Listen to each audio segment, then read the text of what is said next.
Welcome to the Smart Publishing Impact Series, where we show you how to turn your expertise into a book that actually drives results. I'm Jonathan Lautermilch, CEO of Smart Publishing. And I'm Renée Lautermilch, Chief Editor of Smart Publishing. This is the podcast for business owners, coaches, and professionals who don't just want to be authors. They want to use a book to build authority, attract clients, and create real opportunities. Each week, we break down what actually works when it comes to writing, publishing, and leveraging a book the right way. Sometimes it's just us pulling back the curtain on our process. Other times we're joined by authors, industry experts, sharing how they've used a book to grow their business. If you've ever thought about writing a book, or you already have one and want it to do more for you, you're in the right place. Let's get into it.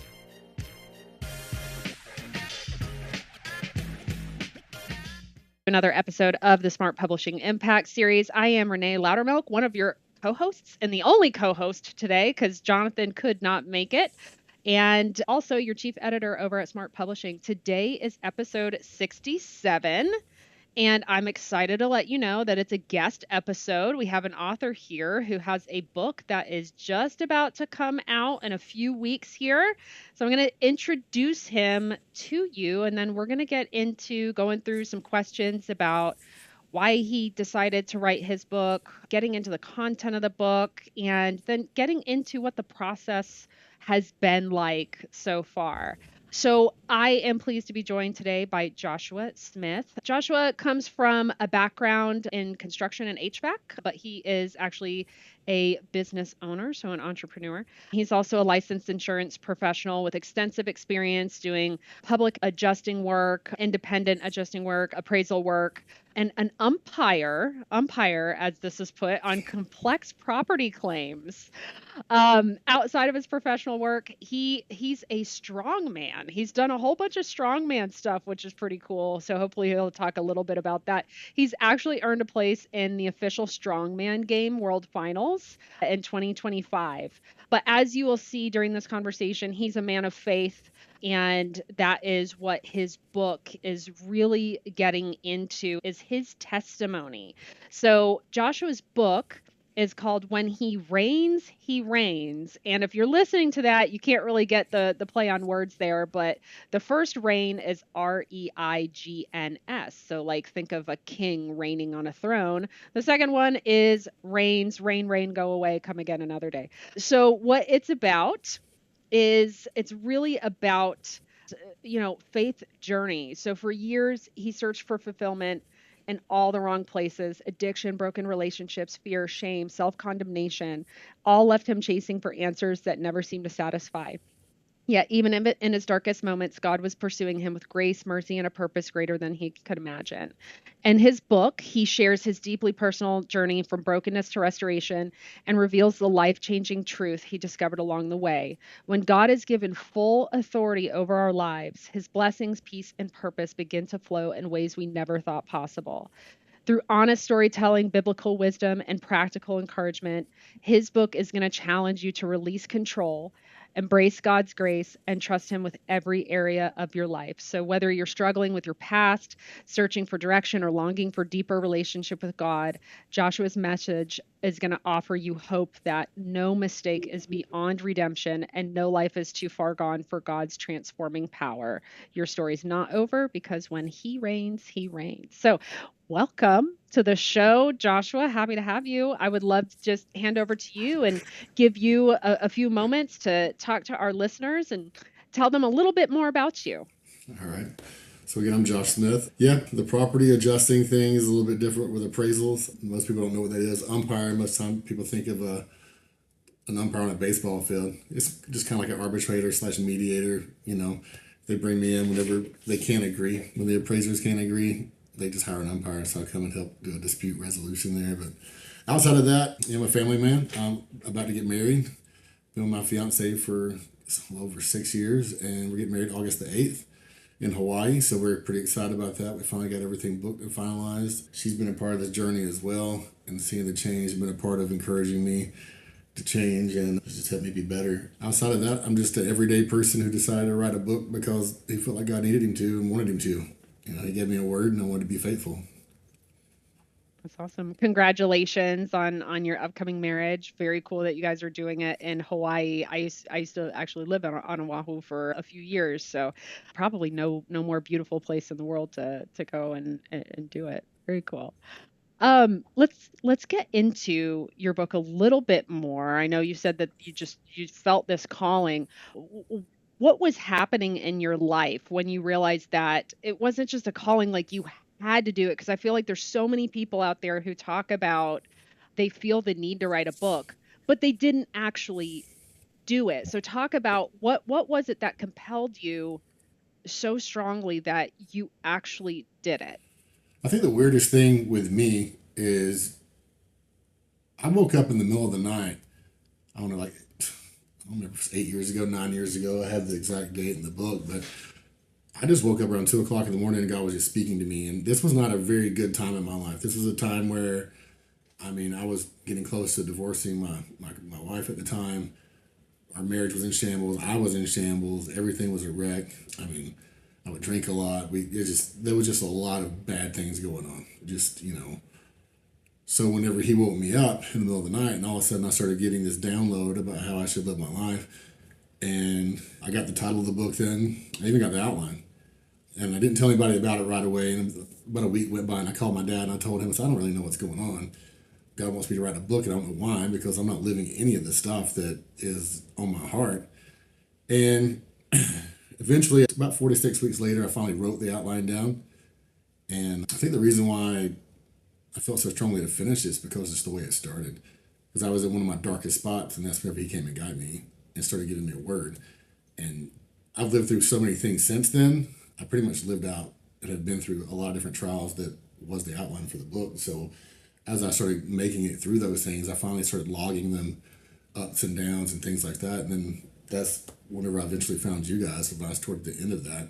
Things never end. You're always going to be fighting new battles and always have new things to go through, but it's just different once you've let God take over. So that's kind of how I got to where I am now. So for our listeners, I edited the book, of course, chief editor. So I know very well that 2 a.m. moment, as it is in the book. God's timing is always right, but it's never convenient for what we want it to be. Of course, it's something like 2 a.m. But what I like a lot about what you did is the stories embedded. So there's so many different books out there that go through a lot of the, sort of theological and theoretical type stuff, but from a sterile standpoint, and that they're discussing concepts and things, but they're not really illustrating them from somebody's life. And so I love that you had the vulnerability to share that. That's something that I think I work through with authors all the time who are just terrified to, like, they feel compelled to do it, but they're terrified to do it at the same time because you're bearing a Yeah. lot and you're having a very vulnerable moment with these things that you're sharing with the world. And at the same time, it makes it so much more powerful. There's one of my favorite stories in the book is, I think it was your apartment at the time, the whole like flooding Oh, the house. situation. And yeah, and it sort of leads into how you have the right people at the right time, to come into your life and help with that. And then how it still goes south. So, as you were logging those stories and those things that were happening, it's so easy for people to sort of lose faith when you have not just a setback, but like I was talking about, a setback after a setback after you got things back together. Yay, and then another hmm setback. Control is most of our, you know, biggest challenge. What do you think was the difference for you in giving God the throne versus what other people do, cursing God and doing away with having him in your life? It's such a fine line. Oh, yeah. It took a lot of practice because I still have a hard time. You know, it's a daily practice letting him be in control. It does get a little bit easier once it kind of becomes a habit the more you do it, like with anything else. Yeah, that was a crazy time though because I had just gone from living in a hotel because we were going through a divorce to getting the house back to almost losing the house, and the landlord being like, "You got a week to fix this stuff, or you're out." Because we had just unlimited amount of repairs. I'm not going to get into that too much, but some of the guys from the church came over, had all the repairs done. Everything was great. Yay, victory! God's there for me. This is great. And then go to a church camp over the weekend, the following weekend, and come back, and everything's flooding. It's raining, literally raining in the kitchen, and I've got 2 inches of water. My ankles, water was pouring down the street when we pulled in, and right back to the hotel. But it's wild because I read the Bible for about 3 years during this process, and I didn't just read it; I kind of studied it. And then when I came to the story about Elijah and the prophets, which is in there, that's once I read that and saw how he was afraid, and he was one of the greatest prophets ever. I mean, he didn't even die. So if someone that God loved enough that he scooped him up in a chariot of fire and took him away to heaven, I mean, if he had fear, then who am I to condemn myself for being afraid? So yeah, I don't really know where to go from here with that, other than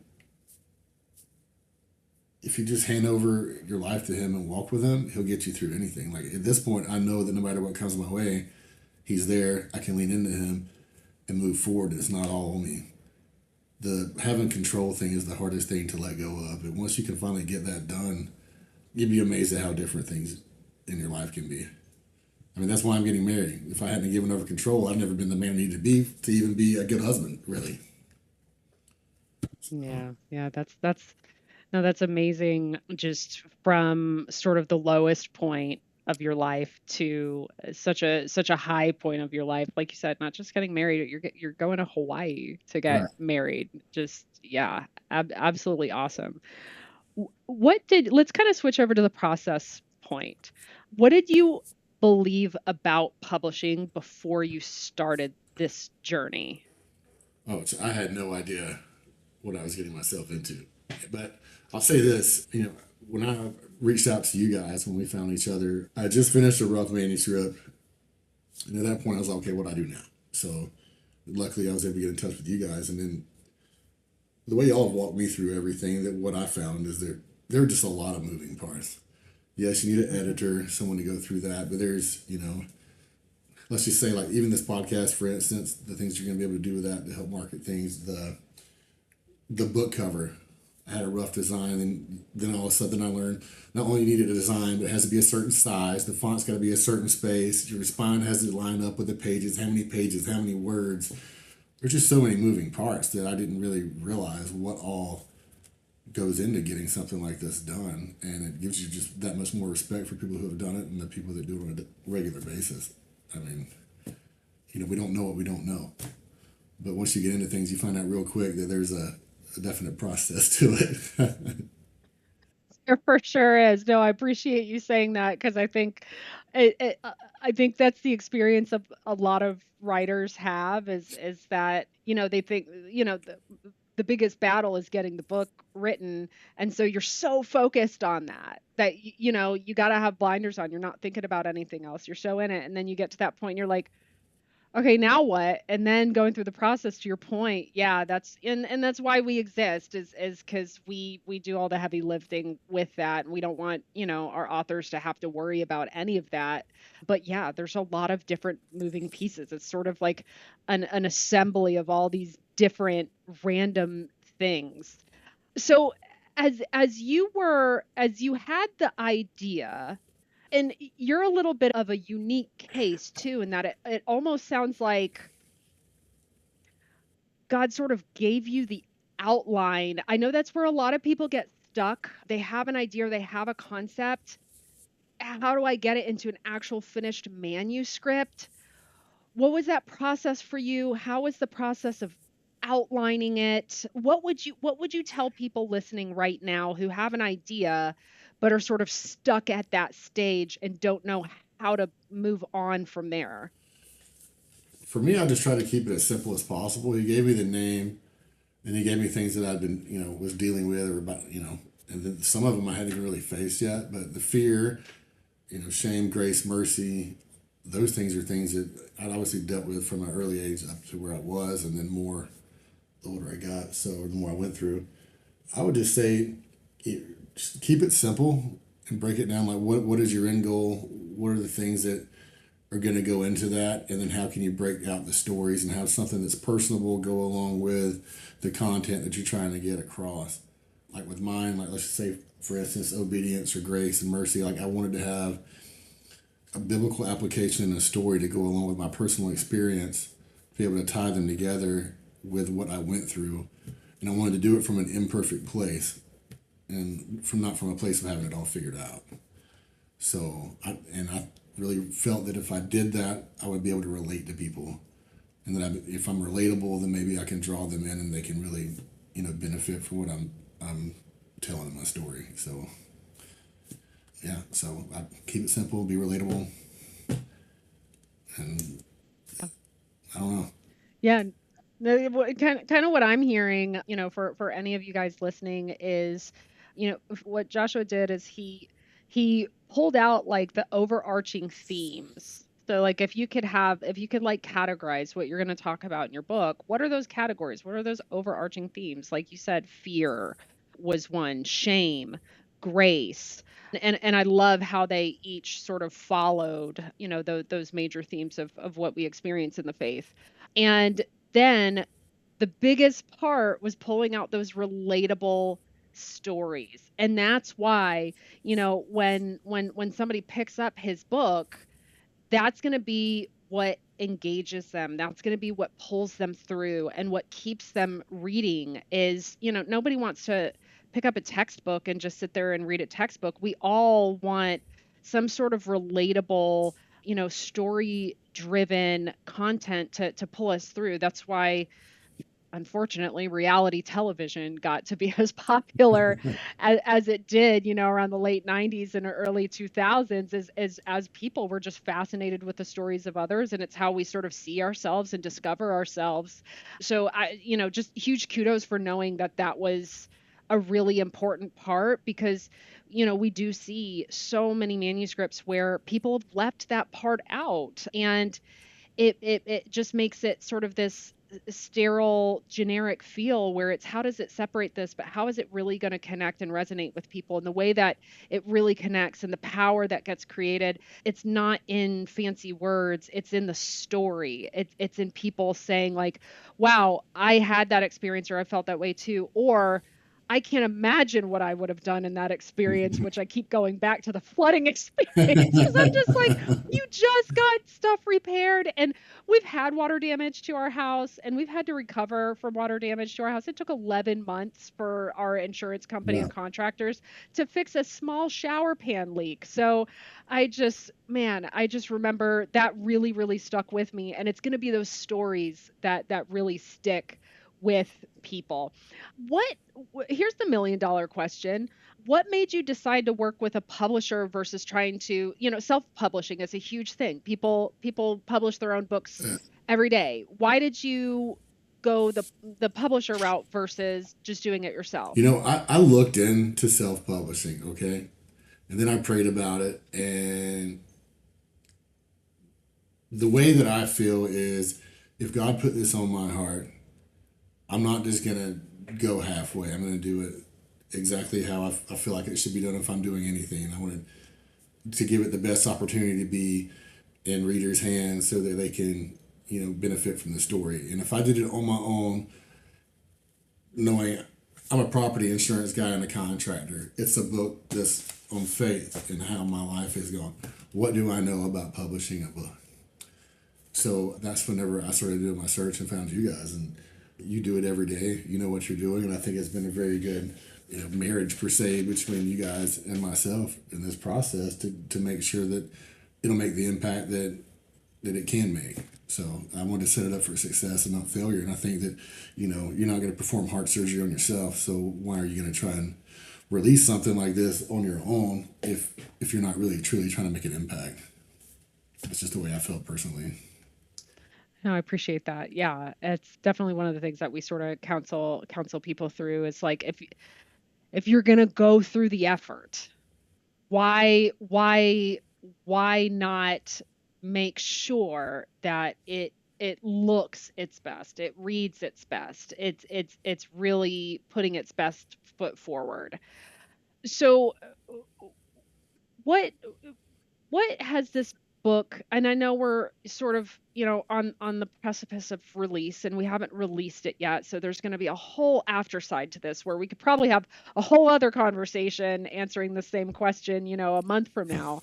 But so far, what has this book unlocked for you personally, anything throughout the process and even now, just sort of sitting right before your release on July 21st? It's just hard to wrap my head around the fact I'm about to be a published author, I guess, for one. I never really thought that was in the cards for me, or that was going to be something I would ever pursue.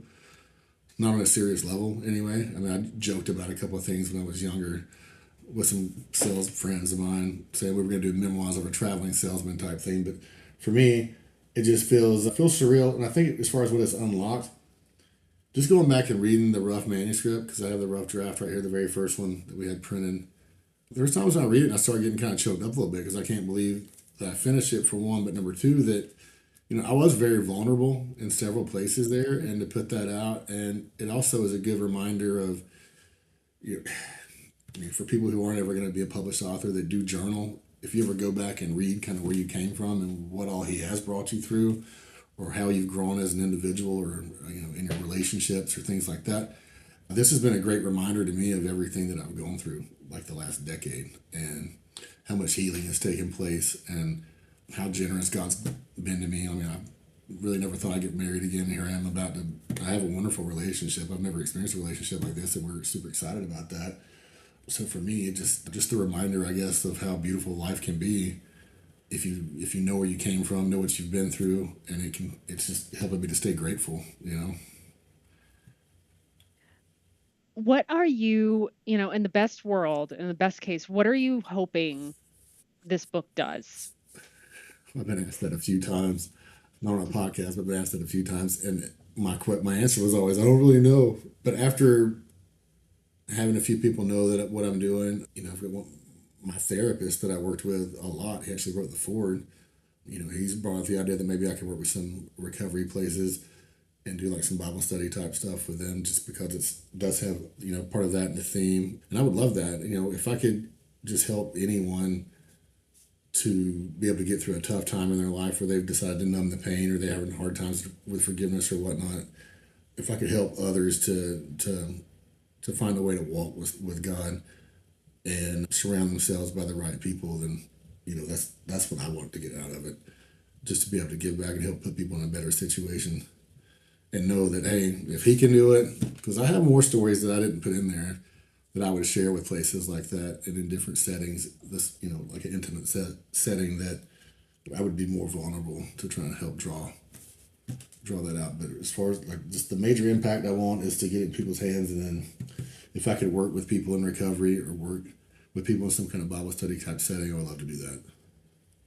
Oh, that is awesome. That is awesome. Yeah, and no better way to make that happen than with a book that instantly, shows people what you've been through, what you believe in, and what you're all about. And it's so funny, that was at our church we've been in Exodus, and that was the really strong message from our pastor yesterday. Was the whole point of the Passover celebration was remembering what God has done, and remembering what God's done for you. And I've never thought about how, like, creating your personal testimony and writing a book that is, in part memoir, is such a great part of remembering that, because we all get caught up in the grumbling of the Israelites, right? Forgetting that just 2 days ago, this amazing thing happened, and now we're frustrated or disappointed because this new thing that we want to happen isn't happening when we want to happen. Yeah. So I love that. I've never thought about your book as a way of doing that. I want to switch gears now real quick.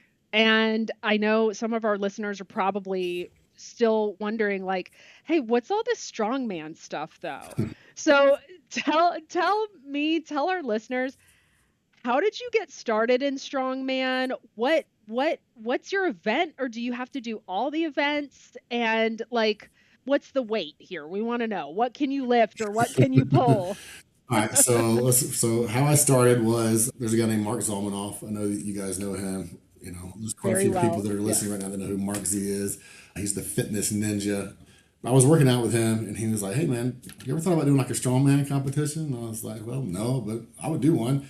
So next thing I know, he has a little local one that we can go to, that I can go to, and there was a couple other ladies at the gym at the time that were, they wanted to do some kind of competition, so we went, and then I fell in love with it.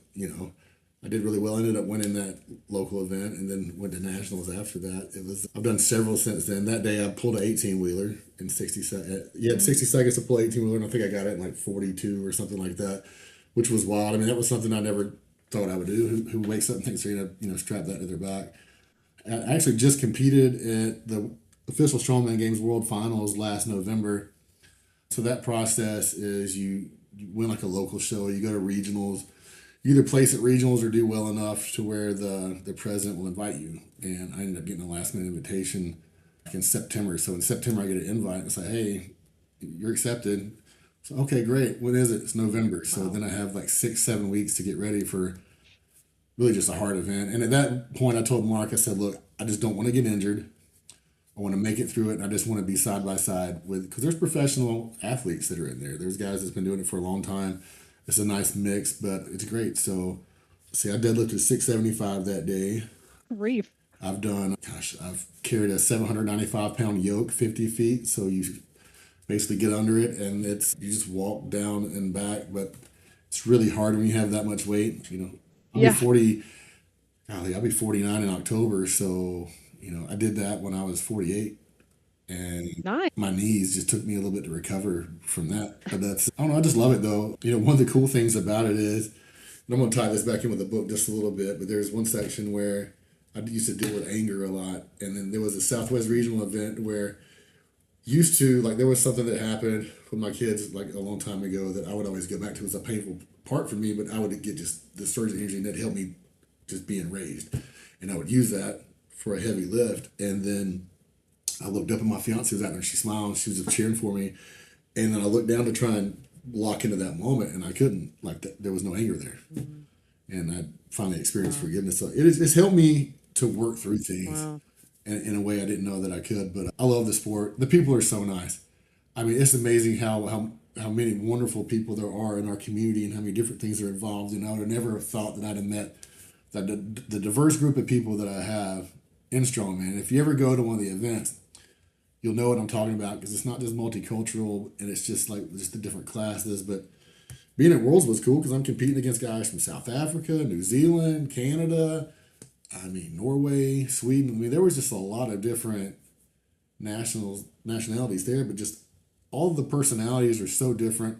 You have country people, eclectic people, but they all cheer each other on. It's the only sport that I know of where you can want to beat the person beside you, but you want them to do their best, and you will cheer them on and Yeah. be happy for them whenever they hit a PR, personal record or best, whatever.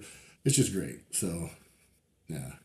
That is so cool. I love that. And I love the age factor too, because there's so many people out there where it's like, you think once you get past a certain age that you just can't do certain things anymore, or, oh, maybe that would have been cool when I was younger, but here you are lifting untold amounts of weight. I don't even know how you train to pull an 18 wheeler. Like, I don't even know what the training per you just make some trucker friends and just borrow their trucks and pull them around the parking lot of a We did. gas We would meet station. on Did you Saturdays, really? and one of the guys had a Rivian, which is an electric vehicle, which weighs a lot more than me. Yeah. And we would actually we tied the last few times we did it, last 2 times, we tied 2 trucks together. We had the electric Rivian, and then behind that was the F-250, which is a really big truck. So then I would pull 2 trucks, and Mhm. that was actually harder than pulling the 18-wheeler. I don't know if it's because of the Wow. number of axles or what, but that was actually a little harder. Yeah.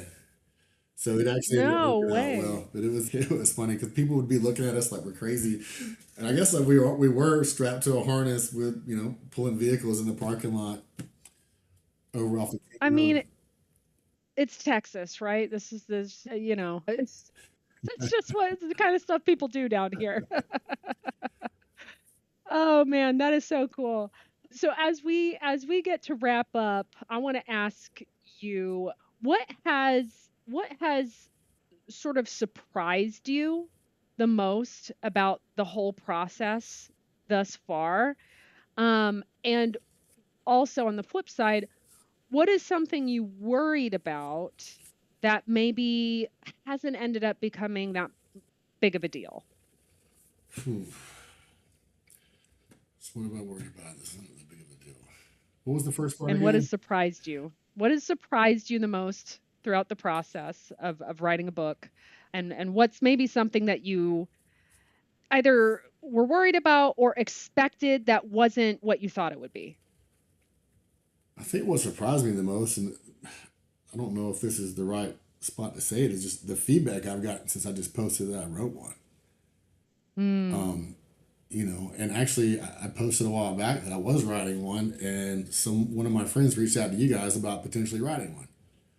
So I think the Hmm. most surprising thing was just me and taking action. It was like people that I haven't seen in 20 years are interested in what I have to say in my story and wanting to support it, and then at the same time, people in my life who it inspires them to try and do the same, something that that's been on their heart. So to me, that's a surprise. I don't know if that follows in with what you're asking, No, that's perfect. but I mean that's Yeah, that's yeah, no, kind that's of perfect.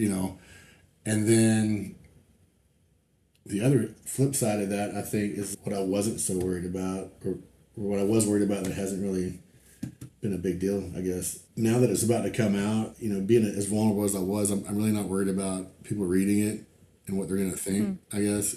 At first, it was like, do I really want to put this on paper? And I had to watch kind of what I said with some things because I have children.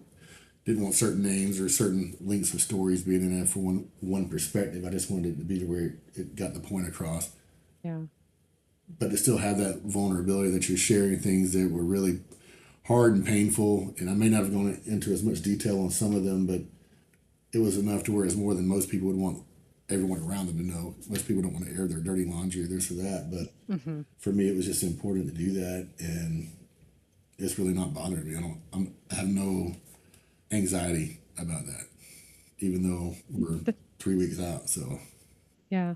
Yeah. That's huge. That's huge because I think that that's what stops a lot of people from getting to the point of actually releasing the book. It's something that I see a lot start to happen is people will go into they'll go into this obsessive self-editing mode, or just there will be these like reasons that aren't the true reason that keep coming up around why we can't get past like a certain point. And I believe that that's the reason, that's the real reason why, is that fear of putting yourself out there. So I think that you expressing your piece with it will hopefully help some people who are a bit in their own heads about that fear, and also what you said about getting on the other side of that fear. You've inspired some people and they haven't even read your book yet. So just by you doing it, you've inspired other people to do it. That was actually how I ended up writing my first book. Was Jonathan wrote his first one and inspired me to write my first one. So there's something huge to that. Think about all the other people who you're going to inspire with your actual book when they read it. So that's going to be huge. I can't wait to get on the other side of that and just start hearing all of the transformation stories that come out of it. 'Cause I just know it's going to be amazing. It's a really, really powerful, to our listeners, it's a really powerful testimony. Once again, the book is called When He Reigns, He Reigns. Remember, the first reign is like a king reigning, Reigns, and then the second reign is rain as in falling from the sky. The subtitle is Learning to Let God Take the Throne in Your Life. And it will be on Amazon starting on July 21st. We're going to have a 1 day only 99-cent Kindle release. So you definitely want to be there for that. And then after that, it will be available on hardcover, Kindle, and paperback. So we do hope that you can support the release, like you've been hearing. It's going to be a really powerful and impactful one. Joshua, why don't you tell our listeners where can they find you? just go to whenhereigns.com. You can find me there. Or That's easy. Simple. yeah, People usually list off like 50 different social yeah. media I'm handles on and stuff. Facebook, but my So name's Joshua Smith. You're more than welcome to look me up, but good luck. You may not find me. My middle initial is C.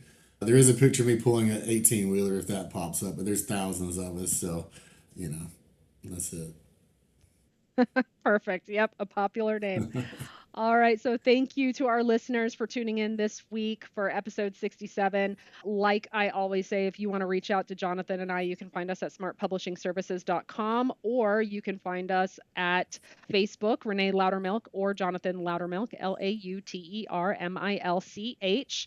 That's not a popular name, so you can find us. I'm actually the only Renée Lautermilch in the world, so that works out for me really well, unless there's somebody out there who I don't know of yet.